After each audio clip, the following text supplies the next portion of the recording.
Role. सनातन संस्कृति और सभ्यता की बात फिर से एक बार अलग जगाने लगी है। वापस एक बार हिंदुओं की बात हो रही है और छत्तीसगढ़ के बिलासपुर में एक संत समागम हो रहा है। आइए सीधे संतों से जानते हैं कि ये समागम क्या है। ये समागम भारतीय सनातन धर्म संस्कृति को पुनर्जागरण के लिए, जागृत तो है ही है लेकिन सुप्तावस्था में है, उसको चेतना देने के लिए संतों ने ये भाव रखा है।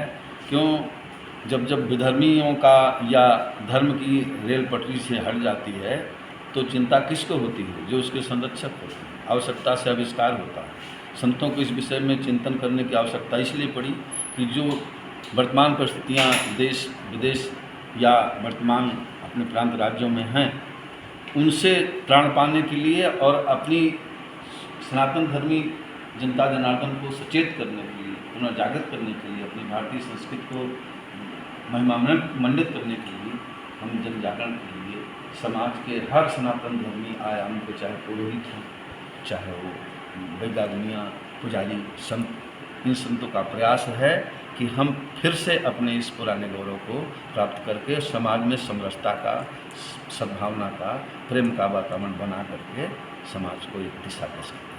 यही हमारा। ये समागम की आवश्यकता क्यों पड़ गई? संत समागम की आवश्यकता इसलिए पड़ी कि आज जागरण की आवश्यकता है। जहाँ तहाँ जो धर्मांतरण हो रहा है और जगह जगह जो हमारे ज़मीनों को हड़पा जा रहा है और जगह जगह जो असामाजिक तत्वों को बसाया जा रहा है, इसलिए समाज को जागरण करने की आवश्यकता पड़ी है। क्या मानते हैं, ये धर्मांतरण की मुख्य वजह क्या है? धर्मांतरण की मुख्य वजह है हमारे भोले भाले लोगों को बहकाना, भड़काना, उनको लोभ लालच देना, धमकाना, है ना। देख रहे हैं वर्तमान में भी कवर्धा में जो घटना घटी, बीरनपुर में जो घटना घटी, अभी बस्तर की जो घटना है, किसी से छुपी नहीं है। आप लोगों ने खूब छापा, देखा। घर वापसी का जरिया क्या मानते हैं? घर वापसी का जरिया है कि उनको जागृति लाएँ, उनको समझाएं कि भैया तुम मतांतरित हो गए हो, तुम्हारा मत पंथ जो है सनातन है, तुम सनातन में वापस लौटो। क्यों आप लोग विफल हैं क्या? आखिर धर्मांतरण क्यों हो रहा है? देखिए, धर्मांतरण की कई सारी वजह है।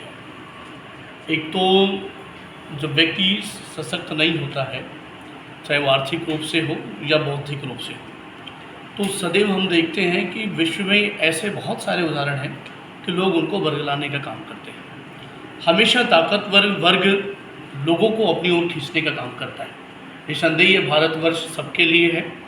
तो ऐसे ताकतवर लोग जो अपनी जमावड़ा बनाना चाहते हैं, अपने लोगों को बढ़ाना चाहते हैं, जनसंख्या असंतुलन बिगाड़ना चाहते हैं। चूँकि इस धर्मनिरपेक्ष राष्ट्र में जिसकी जनसंख्या ज़्यादा है, पक्ष सत्ता का उस ओर जाता है। इसलिए मैं जहाँ तक समझता हूँ कि अपनी दादागिरी कहिए या अपनी दमदारी कहिए या अपनी राजनीति की सत्ता को अपनी ओर ध्रुवीकरण करने के लिए ऐसे मतांतरित करने का षड्यंत्र लोग बड़ी तेज़ी के साथ कर रहे हैं। गुरुकुल रीत वापस आनी चाहिए। बिल्कुल आनी चाहिए। मैं गुरुकुल का संचालक हूँ। गुरुकुल की रीत बननी चाहिए और चलनी चाहिए। जब उसी से भारत का निर्माण है। देखिए, जब तक एक आदर्श व्यक्ति का निर्माण नहीं होगा तब तक राष्ट्र कभी आदर्शवान नहीं हो सकता। एक राष्ट्र का धन क्या है? मनुष्य उसका सबसे बड़ा धन है। जिस समाज का मानव संसाधन ही वो अगर सुसंस्कृत, सभ्य, निष्ठ नहीं है तो कभी भी राष्ट्र अच्छा नहीं हो सकता। हमने सीरिया, लीबिया जैसे अनेक राष्ट्र देखे हैं। बेशक वो जिस मतावलंबी को मानने वाले हों, लेकिन जब तक वो मानव समाज के प्रति सभ्य नहीं होंगे तो दुनिया भर के बम भी फूटेंगे, फटाके भी फूटेंगे और अंततः वो राष्ट्र दुर्गति की गति को प्राप्त करेगा। और अनेक उदाहरण ऐसे हैं। वर्मा जी, क्या देखते हैं धर्मांतरण रोकने के लिए सरकार को क्या पहल करनी चाहिए? सरकार को, सरकार की दृष्टि से पहल तो उनका कानून होता है। सरकार का जो कानूनी दृष्टि से अवैध काम करते हैं उस पर रोक लगनी चाहिए, तो ये सरकार का काम है। लेकिन जो धर्मांतरण हो रहा है वो सामाजिक कमजोरी के कारण होता है, निष्ठा की कमी के कारण होता है, भूख और गरीबी के कारण होता है। ऐसे जो साधनों की कमी के कारण जो हो रहा है, भाव के कारण हो रहा है, उसको दूर करने की दृष्टि से, सामाजिक दृष्टि से भी और शासन की दृष्टि से भी दोनों प्रयत्न होना चाहिए।